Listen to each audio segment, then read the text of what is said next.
ইমাম সাহেব, আমার আপনার সাথে কিছু কথা ছিল। আগের বার যখন আপনি আমার ঘরে আসেন তখন এই জায়গায় কিছু টাকা ছিল।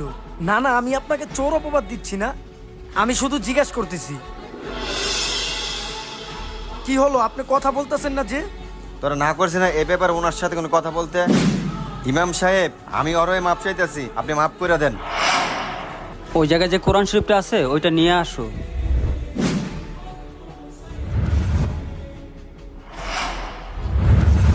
টাকাটা বিছনায় পড়েছিল, আমি উঠাইয়া কোরআন শরীফের ভিতর রেখে দিয়েছি।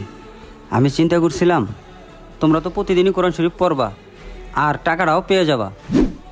আমি তোমার কথায় ততটাও কষ্ট পাইনি যতটা এখন পেয়েছি, কারণ তোমার ঘরে 6 মাস ধরে কোরআন শরীফ পড়া হয় না।